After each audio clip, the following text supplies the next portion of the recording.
Amén. Gloria a Dios. Buenas noches a todos, Iglesia de Burgos. Que Dios les bendiga a todos en esta noche. Me alegro muchísimo de poder estar en contacto con todos ustedes y poder celebrar este culto en el nombre del Señor. Amén. Antes de continuar, quisiera por favor que me confirmaran si se está escuchando bien, si está bien el sonido. ¿Me lo confirman, por favor? Muchas gracias. Amén. Gloria a Dios. Bueno, ya que se está escuchando bien, vamos a continuar en el nombre del Señor. Iglesia de Burgos, un saludo y un abrazo de mi persona hacia una iglesia que tanto amo, que tanto quiero y que tanto aprecio y tan buenos amigos tengo como es la iglesia de Burgos. Para mí, hermanos, la iglesia de Burgos es una iglesia muy cercana como mi propia casa, donde puedo sentirme con confianza, ya que nos conocemos prácticamente de toda la vida, y es un gozo y una alegría que, a pesar de todas las pruebas y dificultades que estamos viviendo en estos tiempos, estemos de la mejor manera posible juntos, aunque no sea físicamente, pero espiritualmente, en un mismo espíritu y en un mismo sentir, y a través de estos medios de comunicación. Es un gozo y una alegría poder unirnos, hermanos, en un mismo pensar y en un mismo sentir. De verdad, hermanos, saludaros a todos en el nombre del Señor. Dios bendiga a toda la iglesia. Dios bendiga mucho al pastor Robert, que también es mi pastor, ya que estuvo un tiempo en Miranda con nosotros, y a mí me fue, y a toda la iglesia, de muchísima bendición. Y de verdad, hermanos, que fue los días que él estuvo, el tiempo que él estuvo, hermanos, fue una gran bendición para todos y para mi persona de una manera muy especial. Fui bendecido a través de su ministerio. Que Dios lo bendiga mucho, y Dios bendiga al hermano señorito que ha estado administrando la primera parte. Gracias, hermano, por esta preparación y esta administración, ¿verdad? Y gracias por esta bendición que hay. Yo me estaba gozando escuchando las oraciones de los hermanos y las alabanzas, ¿verdad? Sobre todo, hermanos, enfocar unas últimas palabras que se han mencionado en esa última alabanza: Jesús, cumplidor de profecías. Amén. Creo, hermanos, que esta ha sido la confirmación de la palabra del Señor. Amén. Ya todo está presentado al Señor. Entonces ya pues vamos a empezar con el consejo de la parte del Señor. Creo que he entendido, hermanos, que más o menos es una reunión de enfocar la palabra, más mensaje, más de estudio. Y creo, hermanos, que viene muy bien en esta noche para exponer, pues, de este siervo torpe, poder exponer de la mayor manera fidedigna posible, poder interpretar las Sagradas Escrituras en este pequeño estudio. Bien, quisiera decir que cuando uno obra devocionalmente, uno corre en autopista, pero cuando uno expone de una manera un poco en plan de estudio la palabra del Señor, lo comparo cuando uno conduce por ciudad. Hay semáforos, hay pasos de obra, y hay que ir despacito y parar para no atropellar a nadie. Y hay veces, hermanos, que hay porciones de la palabra que se requiere cierta lentitud para poder exponer y entender, y que la palabra quede en los corazones en el nombre del Señor. Amén. Bien, hermanos, pues en esta bendición, en este buen espíritu que hay, vamos a leer la bendita palabra del Señor. Mateo capítulo 24, verso 32. Mateo 24, 32. Leemos la palabra en el nombre del Padre, del Hijo y del Espíritu Santo, y dice así la palabra del Señor. De la higuera aprended la parábola cuando ya su rama está tierna y brotan las hojas, sabéis que el verano está cerca.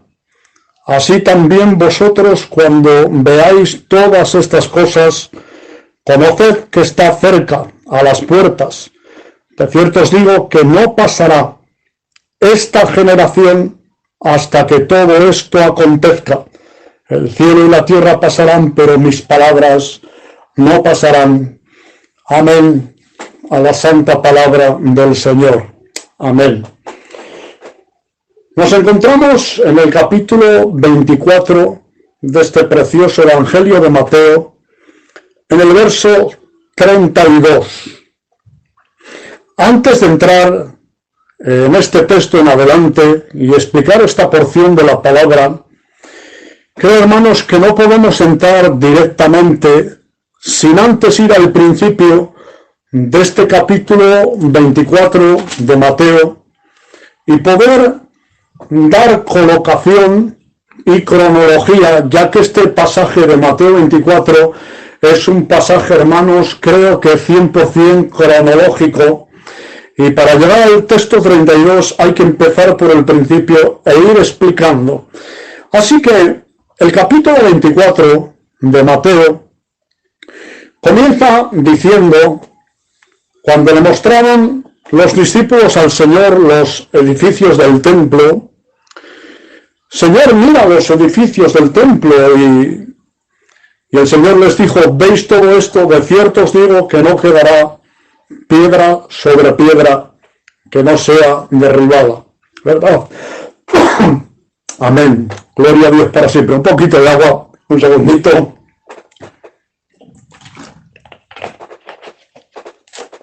Amén. Gloria a Dios. Amén.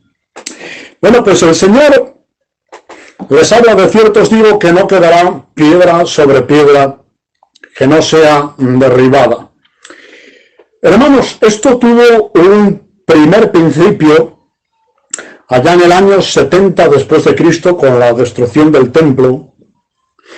Pero en el verso número 3, cuando los discípulos ya no están en el templo y ya no se habla más de ese tema, el Señor hizo referencia a lo que iba a ocurrir en el año 70 después de Cristo, pero cuando en el verso número 3 se encuentran ya en el monte de los olivos,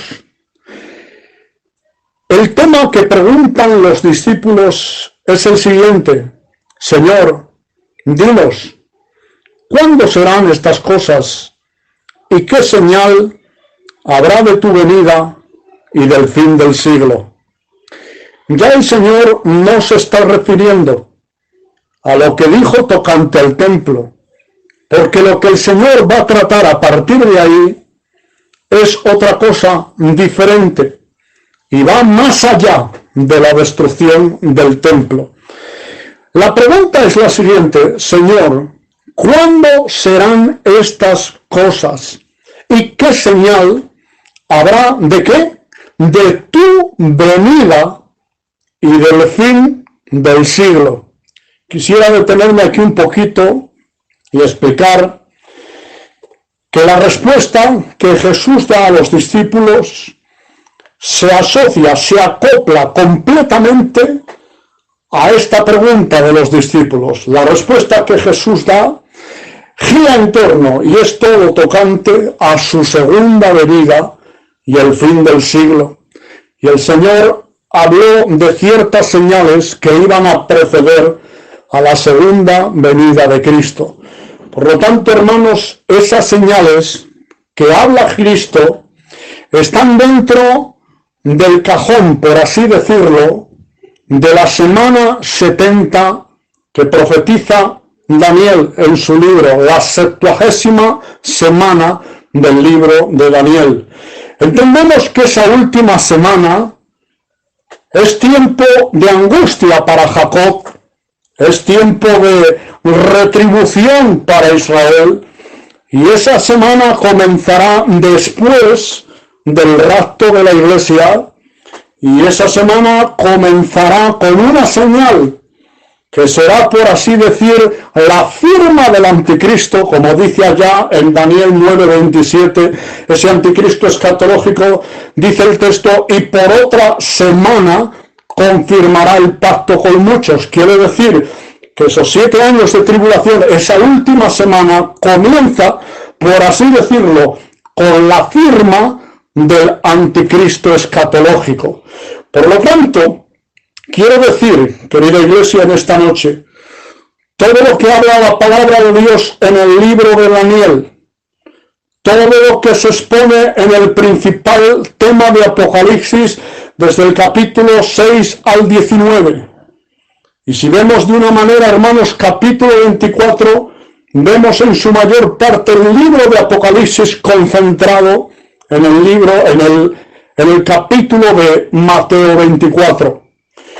Por lo tanto, hermanos, lo que el Señor trata en Daniel, Apocalipsis, Mateo 24, es con los tratos de Dios a la nación de Israel. No trata con ningún suceso tocante.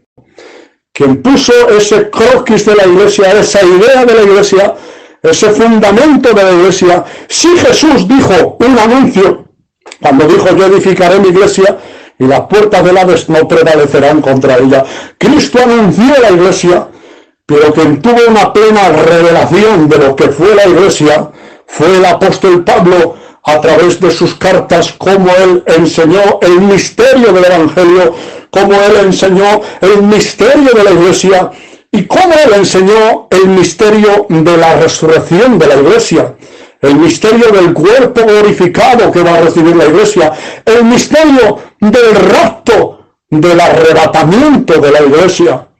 Y esa revelación tocante a la iglesia que tiene el apóstol Pablo no es descrita ni en Daniel, ni en el Antiguo Testamento, ni en Mateo 24, ni en el libro Gloria a Dios para siempre. Amén. Otro poquito de agua. Amén. Un segundo.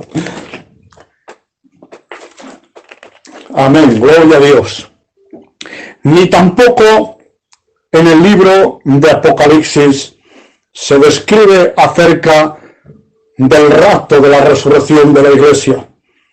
Solo es el apóstol Pablo allá en 1 Corintios 15, Tesalonicenses 4:16, es ahí donde describe los asuntos relacionados con la iglesia. Pero en Mateo 24 entendemos que todo lo que trata este capítulo trata con el plano, con el cajón, por así decirlo, del tiempo de la tribulación, son las señales y los tratos de Dios tocante a la nación de Israel. Por lo tanto, hermanos, cuando el Señor habla de esos principios de dolores en los primeros textos de Mateo 24, está hablando, hermanos, de una manera clara, lo voy a decir. Los principios de dolores son el principio de la tribulación. Porque si uno lee, hermanos, el libro de Apocalipsis, en el capítulo 6, uno ve los 7 sellos, 7 juicios que se derraman en la primera mitad de la tribulación, que se reflejan de una manera muy similar y muy paralela con todo lo que habla Mateo 24 en los primeros textos, cuando dice: habrá falsos cristos, falsos profetas, oiréis de guerras y de rumores de guerras, y habrá pestes, hambres, terremotos en diferentes lugares, y todo esto será principio de dolores. Amén. Si seguimos más adelante de este precioso capítulo 24, llegamos al texto número 15, donde dice: por tanto, cuando veáis en el lugar santo la abominación desoladora de que habló el profeta Daniel, el que lo entienda, entonces los que estén en Judea huyan a los montes. Sigue diciendo más detalles, dice: porque habrá entonces gran tribulación, cual no ha habido desde la fundación del mundo. Quiere decir que este texto número 15 habla de una abominación desoladora. Esa abominación tiene que ver con lo que explica Daniel 9:27, cuando ese anticristo escatológico, hemos dicho que por otra semana confirmará el pacto con muchos, y a la mitad de la semana hará cesar el sacrificio y la ofrenda. Por lo tanto, es a la mitad de la tribulación cuando aparece esa abominación desoladora. No voy ahora a entrar en todo lo que vaya a hacer el anticristo, quizás en otro día lo podamos explicar, pero hoy solo quiero marcar cronología y tiempo para poder llegar donde quiero en esta noche. Por tanto, ya estamos en la mitad de la tribulación, en los 3 años y medio. Y a partir del 15 en adelante, vemos más señales donde no vamos a entrar en muchos detalles, pero se ven las 7 trompetas que comenzarán en esa segunda mitad de la tribulación, con 7 plagas postreras, se ven a lo largo de los textos de Mateo 24, y cuando llegamos más o menos por el versículo número 30, 32, podemos entender, hermanos, que está fina la tribulación y está a punto de comenzar la segunda venida de Cristo. Hay un paralelismo aquí cuando uno ve el libro de Apocalipsis capítulo 15, 16, las 7 copas de ira son simultáneas con la segunda venida de Cristo. Quiere decir que cuando estén aconteciendo las 7 copas de ira, está finalizando la tribulación y va a comenzar la segunda venida de Cristo. Por tanto, cuando vemos, hermanos, el verso 29, verso 30, 31, vemos esas señales descritas de los finales de la tribulación para que acontezca prontamente la segunda venida de Cristo en gloria, judicial, visible, corporal.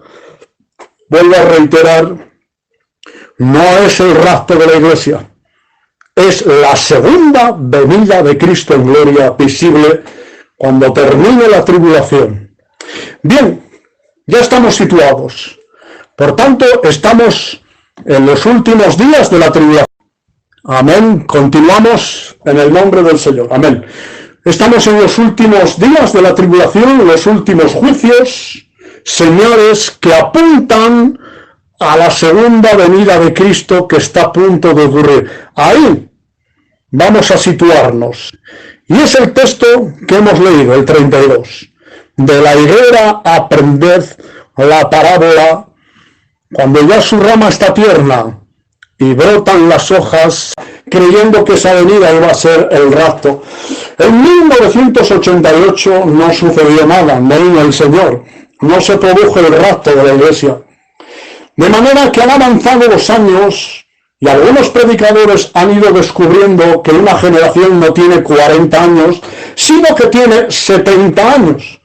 Bueno, pues hemos llegado al año 2018, después de 70 años, y por esos meses de pradera, ¿verdad? Yo estuve un poquito alerta, por si acaso, llevaban razón los hermanos, por si acaso, pero no vino el Señor hace 2 años, en 2018 no se produjo. Muchos siervos predicaban apuntando que 40 o 70 años de una generación marcaría el tiempo del acto de la iglesia. Pero yo quiero explicar en esta noche, con la ayuda y la luz del Espíritu Santo, y siempre intentando ser un fiel intérprete de la palabra de Dios de la manera más fidedigna posible, yo quisiera aclarar en esta noche, con la ayuda del Señor, de este pobre siervo humilde, pero con la ayuda del Señor quisiera decir que aquí la higuera, es cierto, como hemos dicho, que en algunos pasajes la higuera representa a la nación de Israel, pero hay pasajes de la palabra del Señor que se habla de la higuera que no tienen nada que ver con la nación de Israel. Miren, les pongo un ejemplo.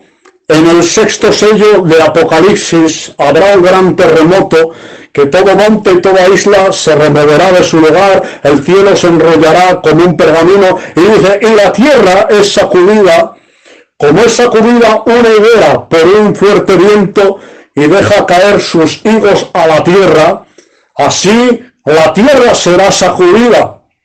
Y lo que hace resaltar este texto, este pasaje, de cómo una higuera es sacudida y se caen los higos a la tierra, es la magnitud y la fuerza que va a tener ese terremoto en el sexto sello, en el tiempo de la tribulación. Yo pregunto, hermanos, ¿ese ejemplo de higuera representa la nación de Israel? No tiene nada que ver, es un simple ejemplo, hermanos, que se pone ahí para entender la fuerza de ese terremoto. Se podía haber puesto otro árbol, hermanos, pero casualmente se pone una higuera. Pero, hermanos, ese ejemplo de higuera que aparece en el sexto sello no tiene nada que ver con la nación de Israel. Es un simple ejemplo.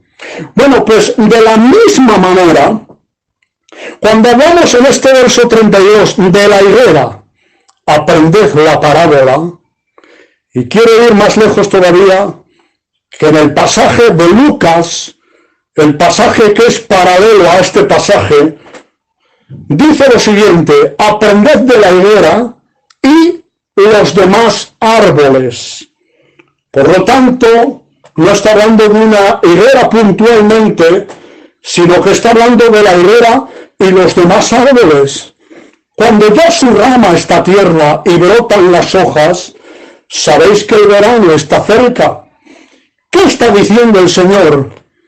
Lo resumo en breves palabras. Un simple ejemplo de agricultura. Es un simple ejemplo de agricultura. También quiero decir que a veces la nación de Israel es representada en Isaías como una viña. El apóstol Pablo, allá en el libro de Romanos, habla como ese buen olivo, que nosotros hemos sido injertados en ese buen olivo, ¿verdad? En esa savia. Cuando habla Pablo del olivo, está hablando de la nación de Israel, ¿verdad? No siempre la higuera es sinónimo de Israel. Y en este pasaje quiero aclarar que aquí la higuera no tiene nada que ver con la nación de Israel. Hay preguntas: ¿cuándo va a florecer la higuera? ¿Cuándo la higuera va a dar esa señal? ¿Cuándo se va a enternecer la rama y va a venir el verano? Bueno, ni hay higuera, ni va a florecer la higuera. Y los que esperan, hermanos, desde el año 48 a que pase una generación y tenga esto su cumplimiento, les digo en esta noche, con toda la humildad de este siervo inútil y con todo el amor del Señor, que no podemos esperar este cumplimiento de la higuera, porque debemos entender qué quiso decir Cristo. Yo veo dos cosas que se han pasado por alto en este pasaje. Lo primero es la cronología de Mateo. Eso es lo primero, de Mateo 24. Esta cronología de este capítulo, fijaros bien que he tenido que ir al principio para poder situarme en el verso 32. Los que expresan esta otra idea han pasado por alto la cronología de Mateo. Lo segundo, exégesis, siguiendo las leyes de la gramática y siguiendo las leyes de la hermenéutica, que es el arte y la ciencia de la interpretación. Y después hay otro problema en las interpretaciones. Una de las cosas que llevan al error es interpretar la Biblia de una idea, de una noticia externa, querer llevarla a la palabra de Dios y meterla dentro de la Biblia. Noticias, acontecimientos, sucesos externos, querer, hermanos, congeniarlos con la palabra del Señor. ¿Se puede acertar? Puede que sí, pero eso da mucho margen de error. Yo prefiero interpretar la palabra de Dios desde dentro para afuera, desde el corazón de la Biblia, desde el corazón del pasaje, desde el corazón del texto, sacar la interpretación hacia afuera sin relacionarlo con acontecimientos exteriores. Porque les digo algo entre paréntesis: jamás veremos acontecimientos, señales y noticias tocante al rapto de la Iglesia, porque no hay ninguna noticia, ningún aviso. El rapto es inminente, puede suceder en cualquier momento, y lo que aquí estamos tratando en Mateo 24:32 no es el rapto de la Iglesia. Estamos hablando de las últimas señales de la tribulación, apuntando a la segunda venida de Cristo en gloria. De la higuera, aprended la parábola. Cuando ya su rama está tierna y brotan las hojas, sabéis que el verano está cerca.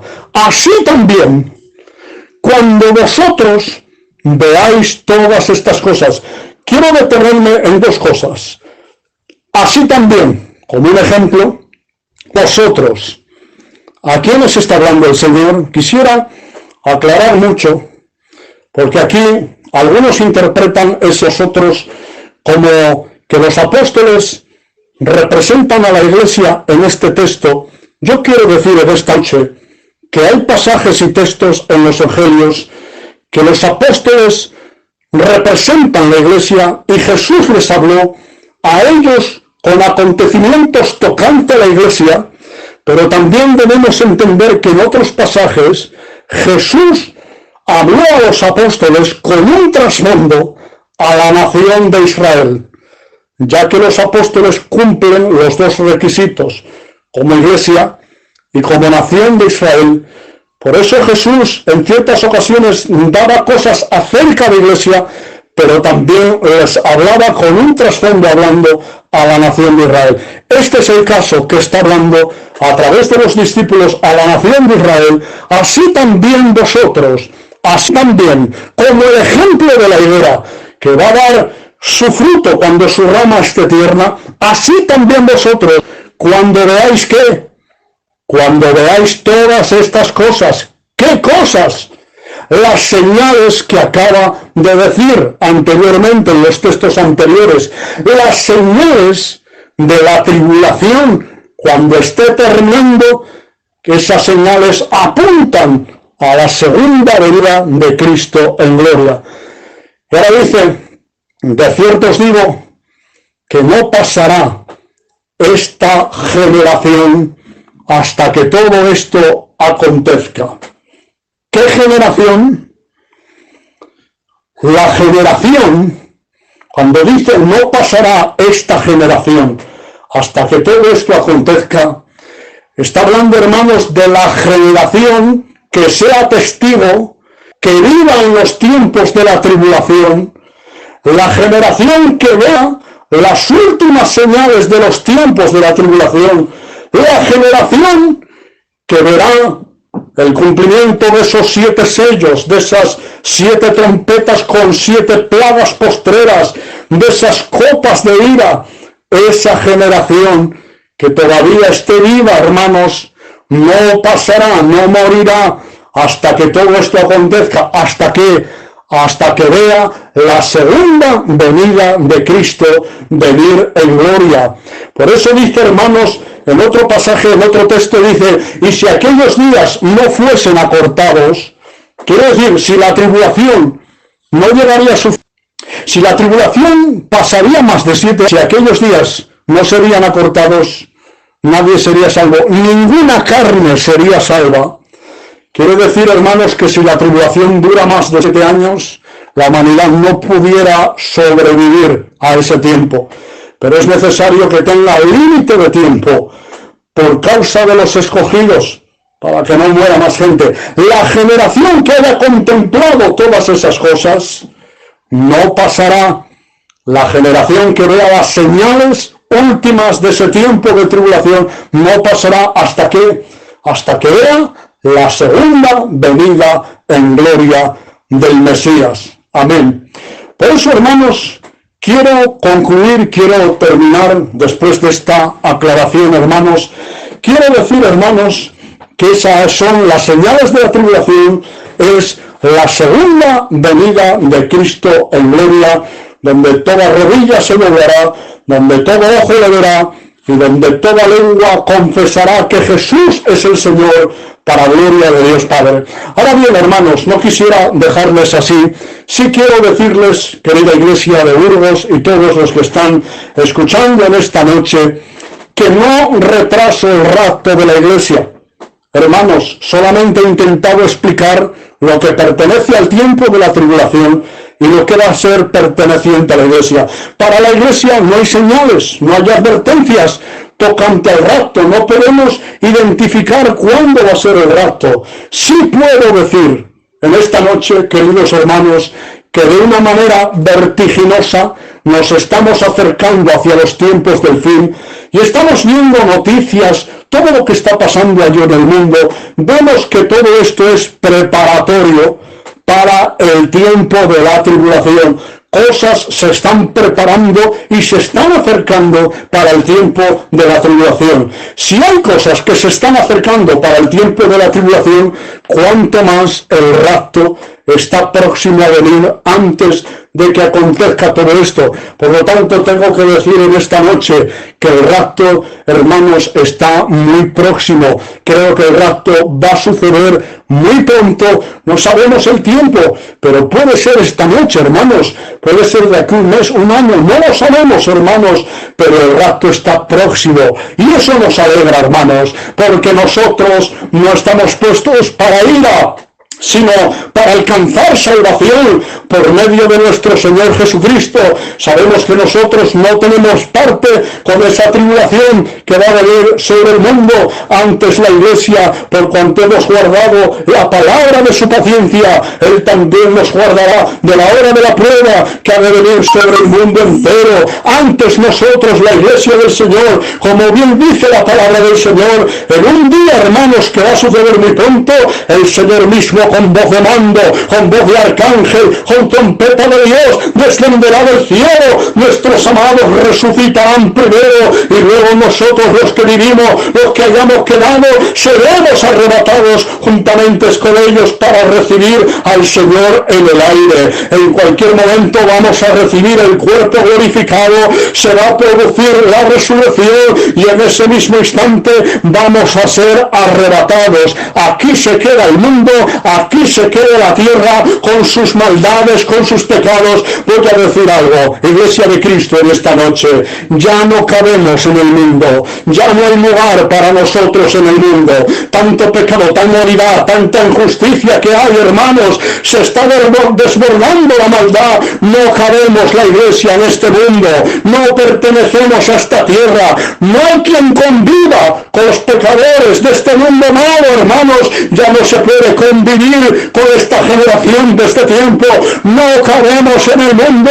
¿Por qué? Porque nuestra ciudadanía no está aquí, está en los cielos, de donde esperamos al Salvador, al Señor Jesucristo, el cual transformará el cuerpo de la humillación nuestra para que sea semejante al cuerpo de la gloria suya. Maranata, Cristo viene, nos vamos para el cielo. Que se quede este mundo, que pasen aquí la tribulación los que se queden, pero nosotros decimos en esta noche: ven, Señor Jesús. El Espíritu dice: ciertamente vengo en breve. Nosotros, la esposa, decimos: ven, Señor Jesús, te esperamos, ven pronto. Queremos salir de este mundo, queremos tener el cuerpo glorificado y queremos entrar en tu cielo. ¿Para qué? Para celebrar la ceremonia de las bodas del Cordero y gritar por toda la eternidad: lo hemos alcanzado, hemos llegado a la meta, lo hemos conseguido. ¡Ánimo, Iglesia, en esta noche! Cristo viene, nos vamos para el cielo, nos vamos para el cielo, porque no somos de esta tierra, pertenecemos al reino eterno de los cielos. ¡Ánimo, Iglesia! Tengamos fuerza, tengamos unción de Dios, tengamos poder de Dios para seguir adelante, ya que Él cada día nos reviste de su poder y de esa manera nos será otorgada amplia y generosa entrada en el reino de los cielos, en el nombre del Señor. Amén y amén. Hasta aquí, hermanos, la palabra del Señor, y espero, hermanos, que la palabra del Señor les haya hablado en esta noche y les haya hecho mucho bien. Muchísimas gracias, Iglesia de Burgos. Ya saben ustedes que les quiero, que les amo a todos de una manera muy especial, que están en mi corazón. Amén. Y espero que pronto nos veamos en un culto juntos en el nombre del Señor. Que Dios bendiga al pastor Robert y Dios bendiga a los siervos y a toda la Iglesia. Un abrazo para todos. Dios les bendiga. Amén.